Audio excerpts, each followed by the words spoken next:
Longshots that we're very excited about. And I love how Carmine threw up the logo. It's really professional. I love It is, yeah.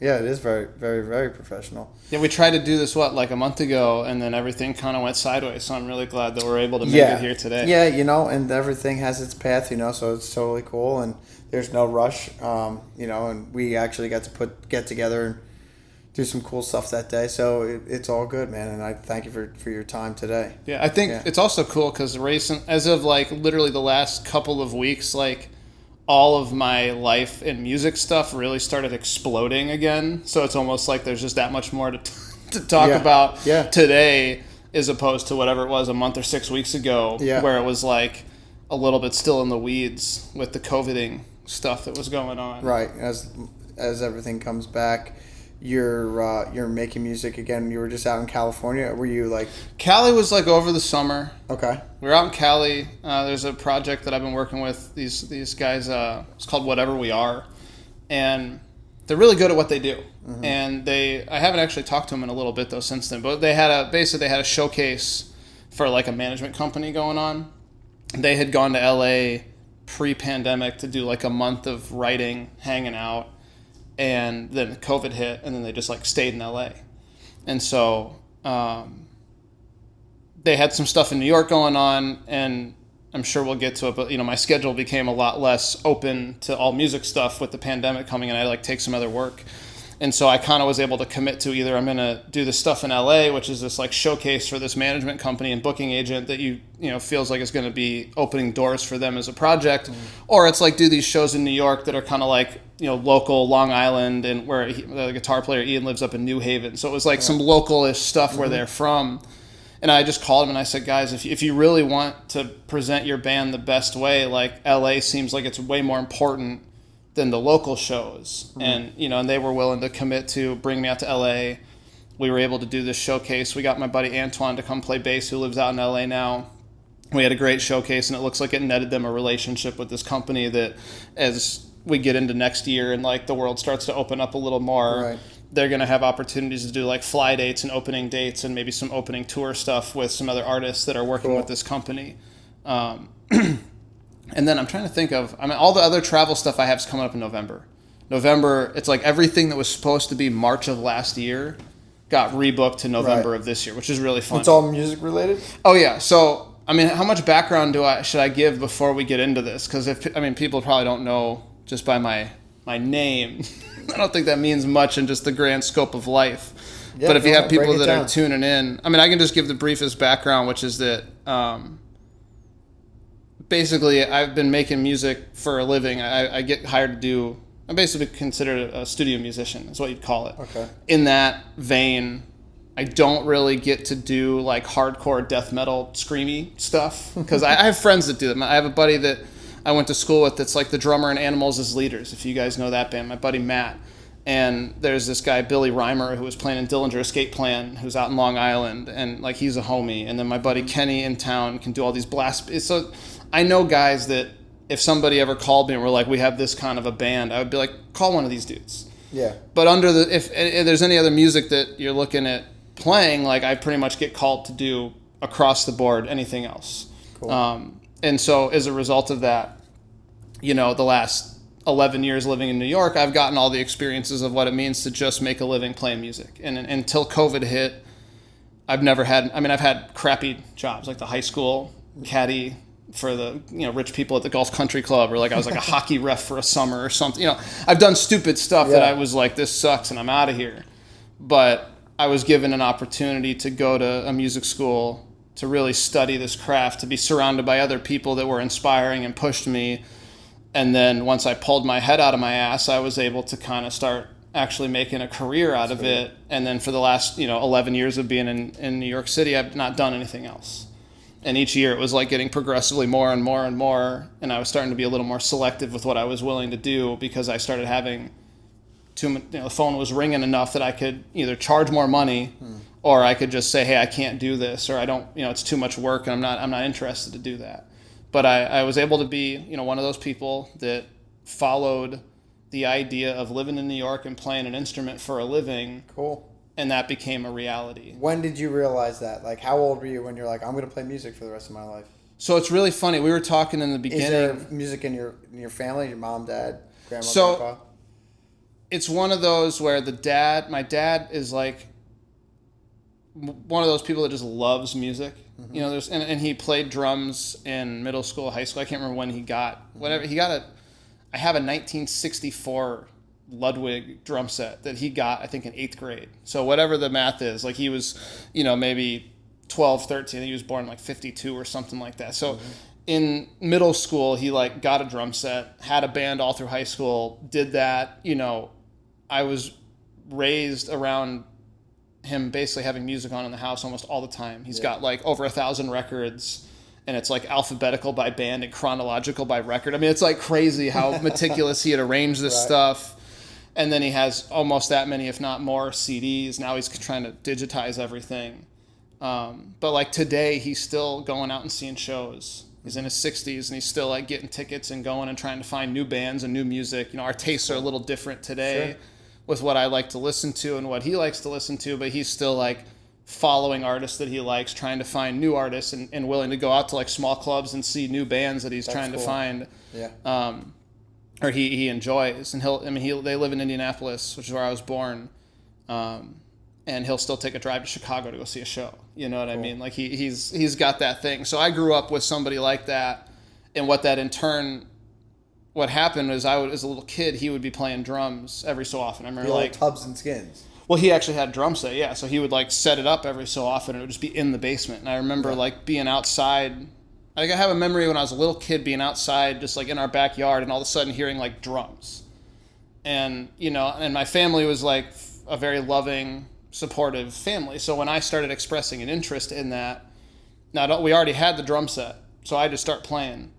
But then, it was like, well, let's see about getting you lessons, or let's, if there was an opportunity to give me some kind of a framework in something that I took an interest in, they wanted to do that. So there's some people that, they start finding the arts and they come from a family that just says that's not a profession. And that's what my grandparents said to my dad. When he was leaving high school, they're like, go get a real job.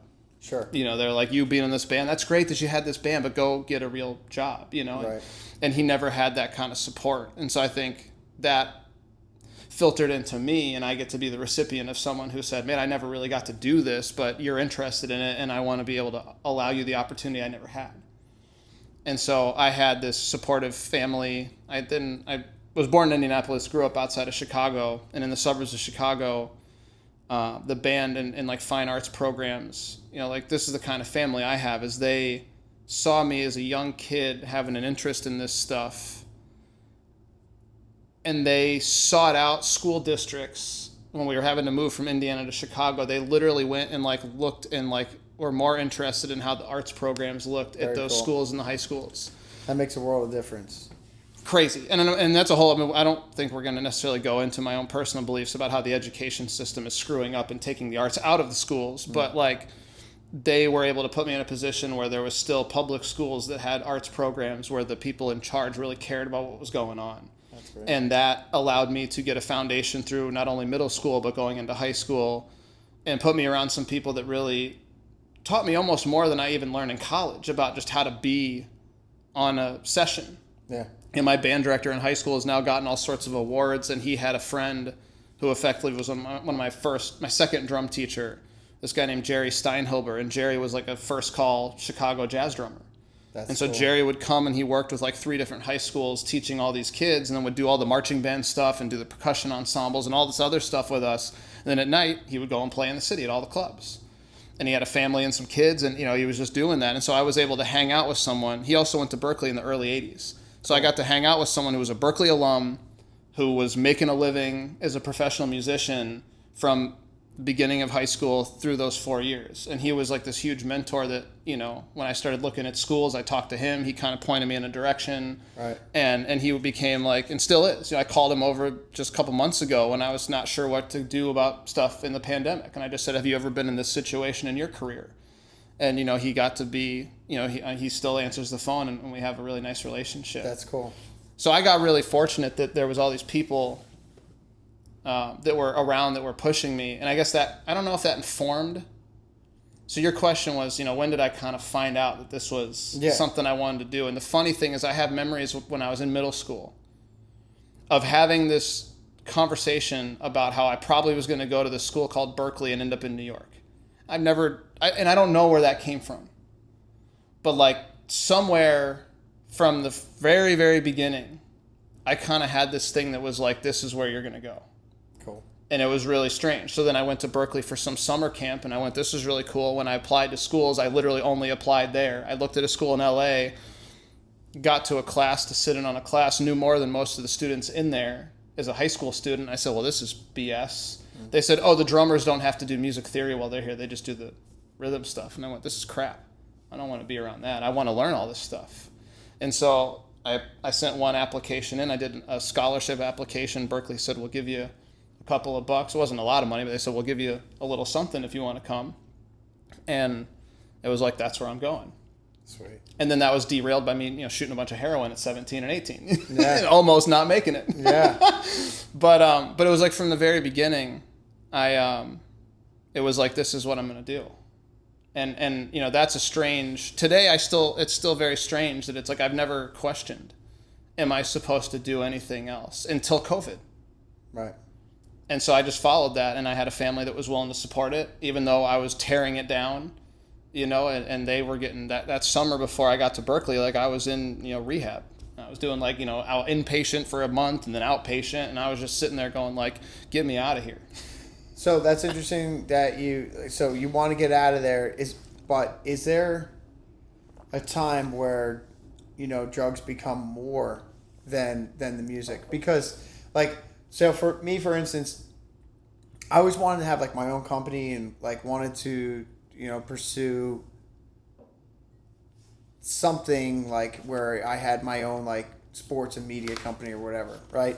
But I was just so fucking addicted, but there was always something in the back of my mind that always kept me in the game. Like I remember like having like these meetings in the afternoon, but like getting dope in the morning, you know what I mean? And like being on the phone with these like people, like being like, if they knew what I did this morning, you know what I mean? They wouldn't be on the phone with me right now. So like, is there, during all of that, like you're in rehab, you're like, I got to get out of here.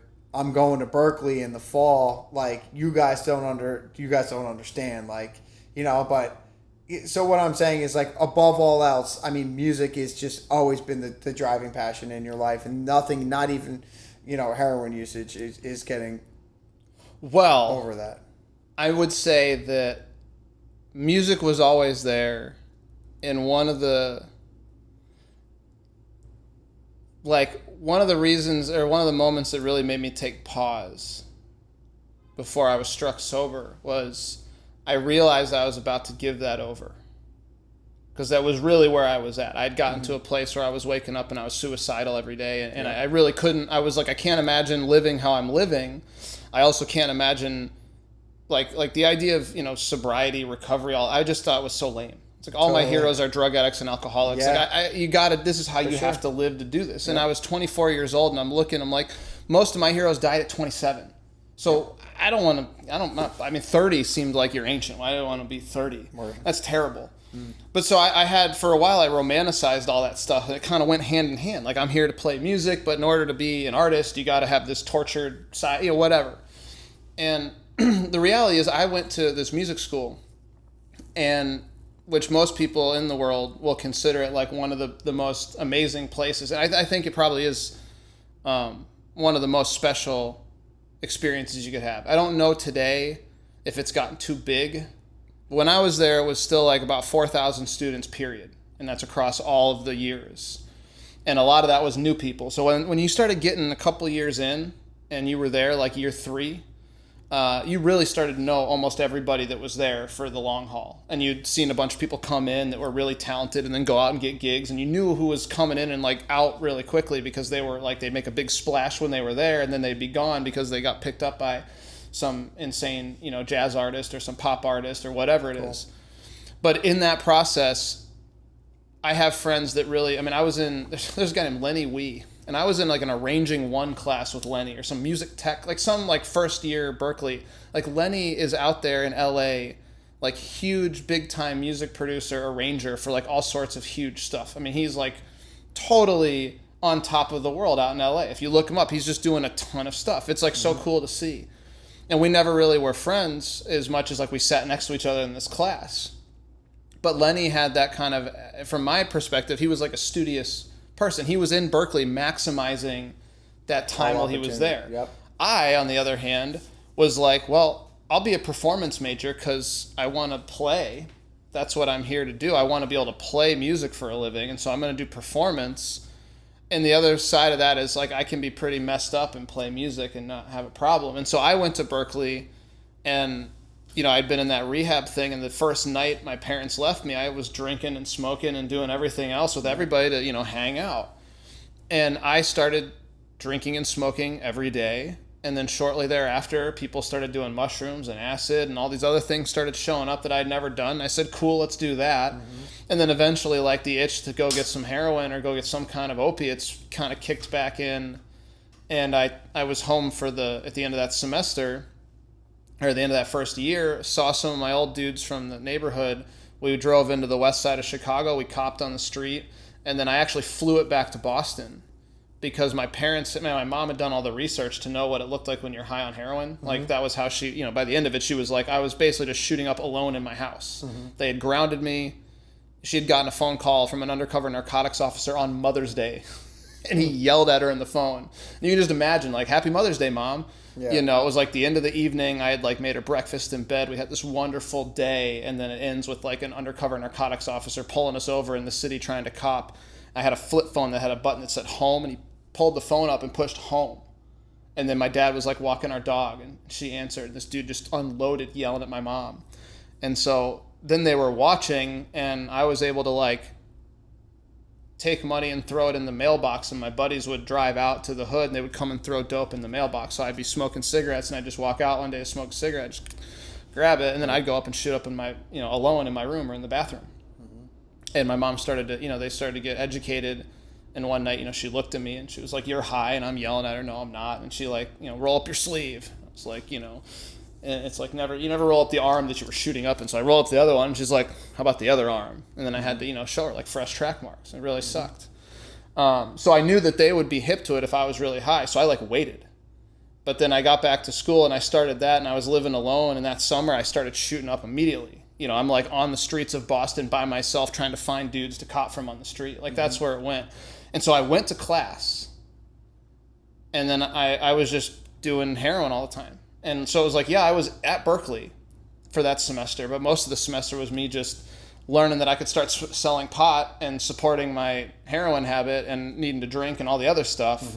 So I essentially became one of the drug dealers at the school. Like that was so, whether there's the passion to music was never fading, but the actions and the priorities of my life were not, I'm going to maximize my time at this amazing school. Sure. And I was like, I'm just here to fucking hang out, and everybody wants, the guys that wanted to get really high and wasted, those were my people. And then I became the drug dealer, and, then I had consequences of all that stuff. And, I had 2 home invasions in like a 3-month window. The first one, I just got a knife held to my chest while these dudes ripped off all the stuff that I had in my apartment. And the next time I came to in the hospital.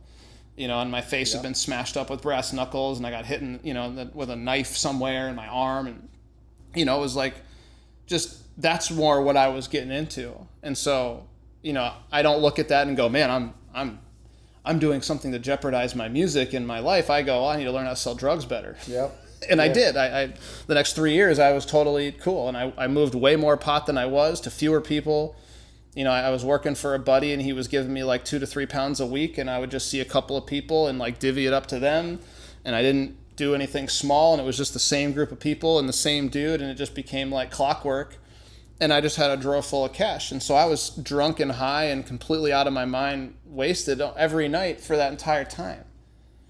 And the funny thing is, like, I have the ability to exist in an environment like that and still graduate with like a 3.9 GPA with like honors from the department and like all this stuff that looks like I shouldn't be able to do it. Right.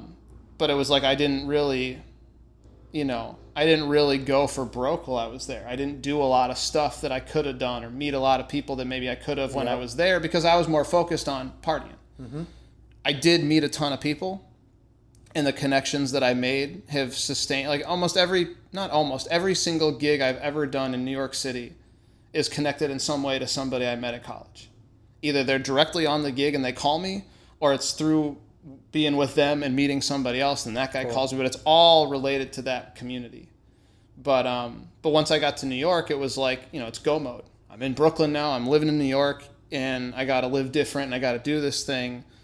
And it took about 8 months, and then at the end of that 8 months, I'd gotten some gigs and I'd made some headway here, but I was waking up suicidal going like, I can't live like this. Right. Because I was unable to live. I was unable to walk out of my house without being intoxicated. I didn't know how to live in the world, right? I didn't, there was no laundry, there's no hygiene, I could kind of make it on time to the gigs because it was all stuff I wanted to do, but I wasn't hireable. Right. And even going back into Boston, I was playing in a teacher's professional band. I had gotten hired. They used to have this opportunity, they probably still do, but there's like ensemble classes for instruments. There'd be like a guitar ensemble or the vocal ensemble classes, or maybe the bass ensemble classes, and they used to hire the rest of the band. So if it was the guitar, I was doing like guitar ensemble classes, and they would hire a bass player and a drummer that were students, pay them like the minimum wage, like student employment rate, right? But you'd play as the accompaniment for this class, so you could actually like play tunes.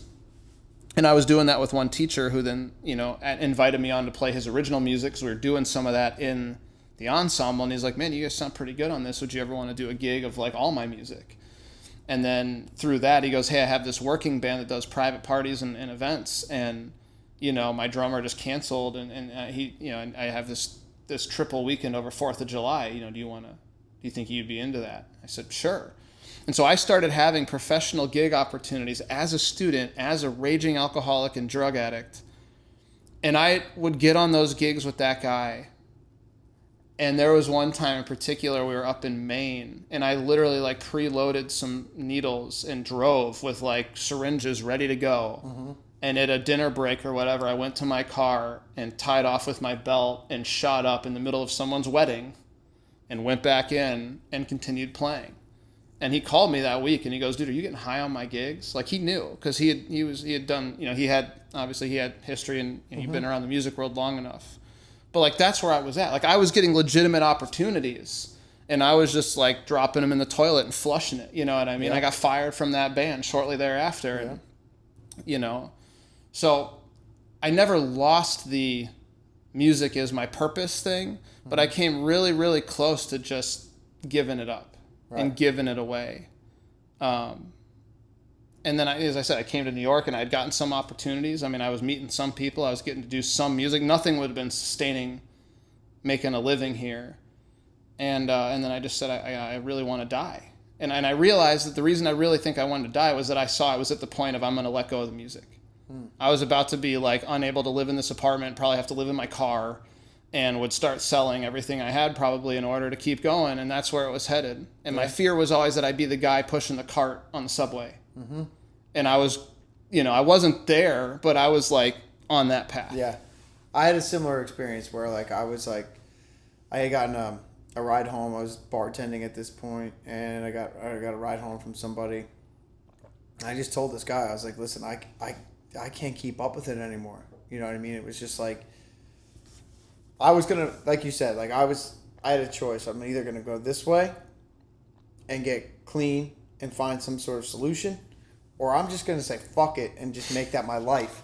You know what I mean? And like there was always just such a push-pull with like this inner dialogue of like that little voice being like, Darren, we can't go full junkie. You know what I mean? Like we have to fucking that pride and that ego is like that loud chirp from deep within just is like, Darren, like you gotta turn it around. Because I remember meeting guys in the parking lot and being like, I remember one day I was meeting a guy in this parking lot and he's like, what do you got going on for the rest of the day? I was like, I got this phone interview. And he looked at me, he's like what did I just give you? What do you mean you have a phone interview? You know what I mean? Like you don't equate certain situations with like you know, with some of the actions that I was still trying to carry out, like desperately clinging to a version of my former self. You know, I left a lot on the table. I went to school here in the city. I went to Pace downtown, and like I left a lot on the table there as well. You know what I mean? I ended up getting graduating with a decent GPA, but you know, some things happened along the way during there where drinking and drugging were just like my complete focus to kind of deal with like some pain, and I was like kind of like I was like in this like, you know, mid-20s introspective, like where the fuck am I going with my life type of thing. And you know how it gets all very convoluted when I'm only living up here and not really sharing it with anyone.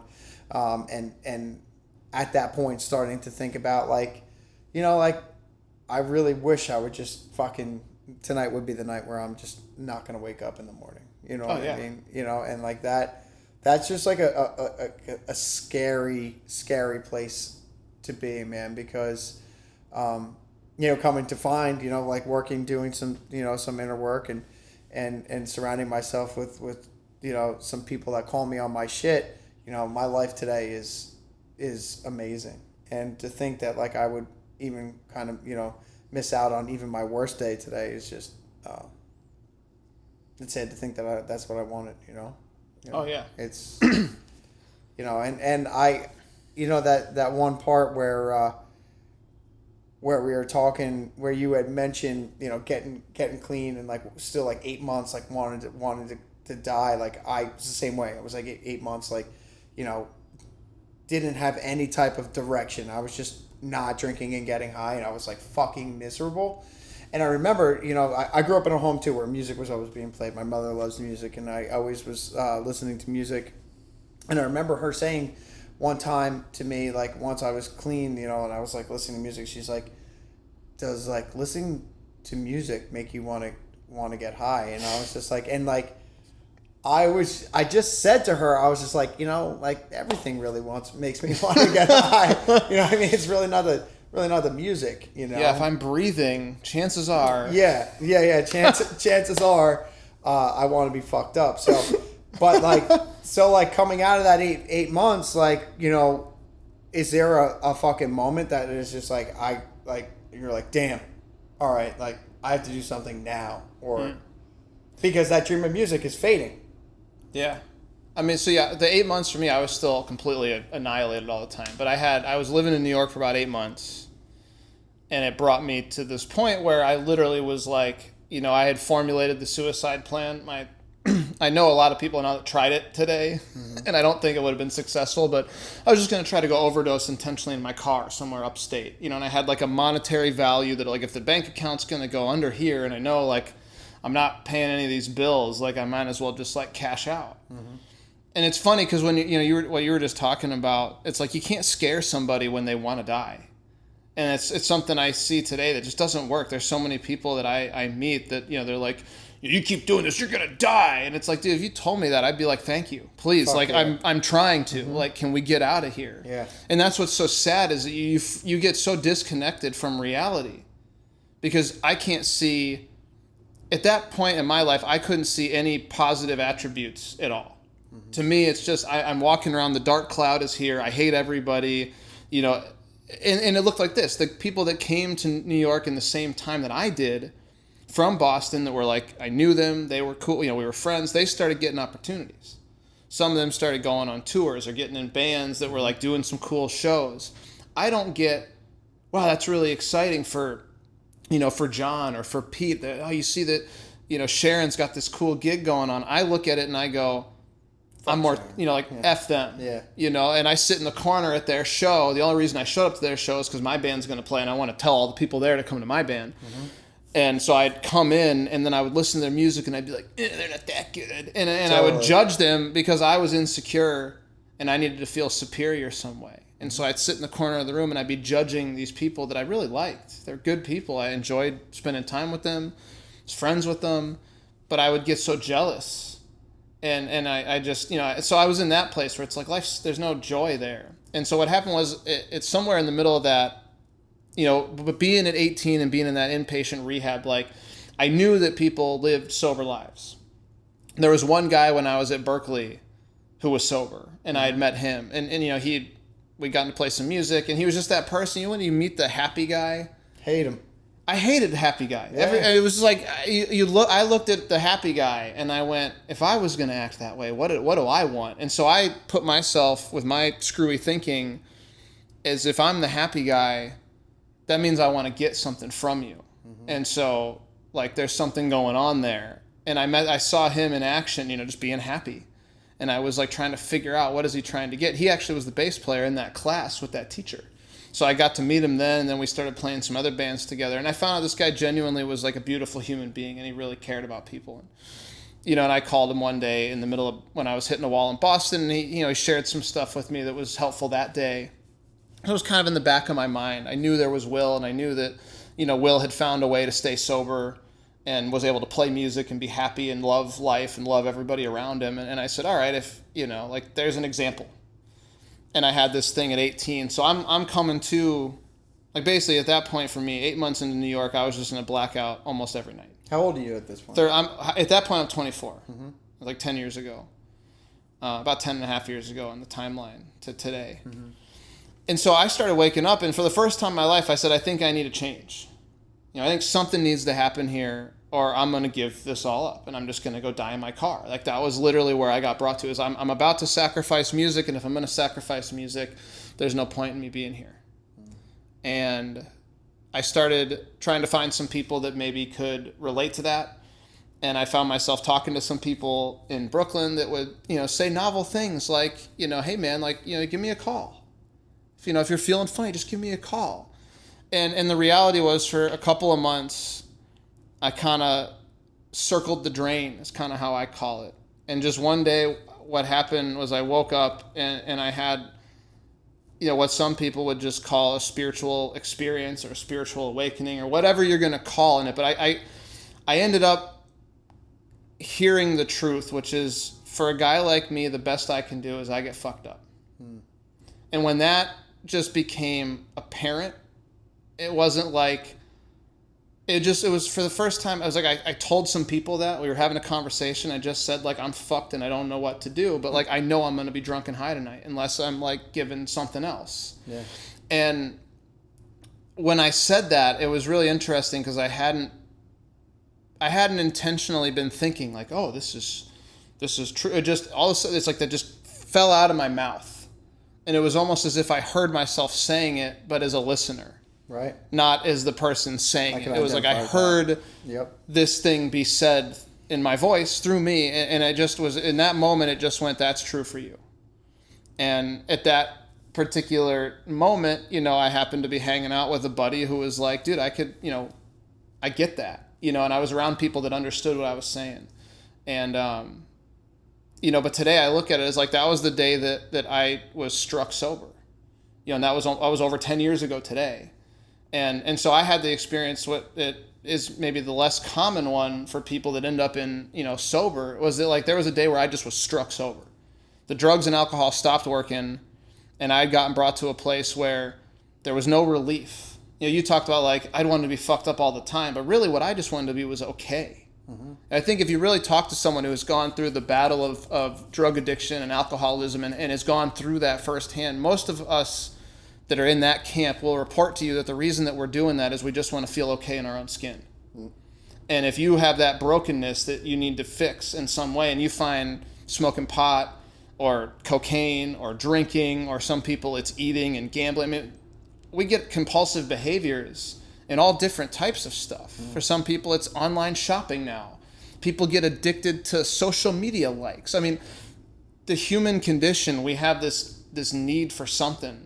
For some of us do. I think everybody is seeking some kind of validation. Right. Like humans in general, we're seeking some kind of validation or, whatever. But there's people that seem to have just an unhealthy need for that. And for me, that came from just always feeling on the outside looking in. And when I started to find a way to shut that off, I mean, my mind just, that's like I just rewired my brain from like 12 or 13, the first time I started smoking pot and drinking, that like this is an answer to how uncomfortable you feel. And if you're like me, you go way beyond that to the point where there was no relief anymore. you know, and I'd be putting a needle in my arm and smoking a cigarette and immediately thinking like I need to keep shooting up because I'm not getting what I'm looking for. Right. And that's a really dark place because now you're like my tool for living is now not working. And so I think I got brought to that place, which I would hope if there's anyone listening to this that is in that, like, I hope you get there. You know, I hope you don't get saved from that, whatever needs, you know, psychic pain you need to be in to try to accept something new. I mean, yeah, you're not going to, you know, it's like if you ask me, you know, at 21, still in school, hey, what do you think about living a spiritual life? I would be like, you know, music is my spiritual practice. And what do you know? And you know, I would look at you askance. Yep. And I would laugh you out of the room. 1,000%. But then brought to a place where I literally am waking up and my mind is just racing so fast and I don't know how to live life. And I'm going like, man, this isn't working. But then the idea of like living sober just seems so lame. Right. Like, who wants to do that? I mean, there was no appeal to living sober. I was like, what is like, those people are all square and that's stupid. Totally. But I got brought to this place where, you know, I was being asked to do some gigs. I had met some people in New York that I was really excited to have met and to have an opportunity to do some playing with. But it was like hanging on by a thread, man. I mean, I couldn't show up and not be in some way intoxicated. And I was in situations with a couple of people today that have gone on to win multiple Grammys and are producing amazing artists. And I was like having opportunities because they were like the same age or similar age group and we had already met and were friends. And like I'm going into sessions with people that actually had a lot of stuff going on, but I couldn't show up without being stoned or in some way drunk or have done some heroin earlier that day and be kind of sobering up. But it's like I just couldn't do that. And so I wasn't being given or I wasn't really moving forward. But then I had this moment one day, and it's almost funny because as soon as that day happened, I started getting phone calls and being able to show up differently. Like literally that week, that was a Monday, and that Saturday I was playing a gig with this lady who then, like 2 years ago, married my wife and I. And it turned out that her and the guitar player both had been sober like 20, 30, almost, you know, like over 20, 25 years. And I was at this gig, and I'm sitting next to this older guitar player who passed away last year, I think. But this guy named Ronnie Drayton from Jamaica, Queens, amazing musician, played with this lady, Nona Hendricks, for forever. You know, played in this band called the 24/7 Spies recently. I mean, this guy was a force of nature for anyone that knew him. And I met Ronnie day one. I'm sitting there. I'm like, you know, I'm like, you know, this is Saturday. Monday was that day where I got struck sober. So I'm still like detoxing and withdrawing. I'm a mess. And I'm sitting next to this cat and an older black gentleman who was a bass player that they knew each other happened to be there. So they're talking and I'm just listening. And I hear Ronnie talk about 25 years ago or whatever, clutching a Bible and kicking heroin for the last time on the floor of his mother's house in Queens. And I just literally like put the fork down and looked at him, and I was like, "You've got to be kidding me," you know. And then the singer who I was playing with had walked into the first rehearsal talking about how she'd been sober 20 years. So I'm sitting there going like, "What is happening right now?" And we did the gig, and we're getting tea. It was at this ashram up in Monroe, New York, and we're getting tea. And I looked at them, and I just said, "Guys, I'm like 6 days sober," and they both just, it was like this. They went, "Oh, we knew there was something about you. You were like, you know, you were vibrating," and you know, it was like they looked at me and they were like, "Oh my God," you know. And I adopted some spiritual parents that day, you know. So I from the very beginning, I had people that were not only sober, that showed up in my life, but people that were sober and doing music full time. So I just was given this amazing experience, and I started meeting people. And then she ended up calling me and saying, I have this, you know, like a wedding private event band that, you know, the pay is consistent. The money's always good. You know, it's what it is. It's not artistic, but, you know, would you ever have an interest in doing something like this? Our drummer just gave us 2 weeks and is like getting out the door. And I said, I've been doing that in Boston for the last couple of years. Like, I'm hip to that work. Like, let's go. And she got me on this actual gig that, like, I'm still do that band 10 years later.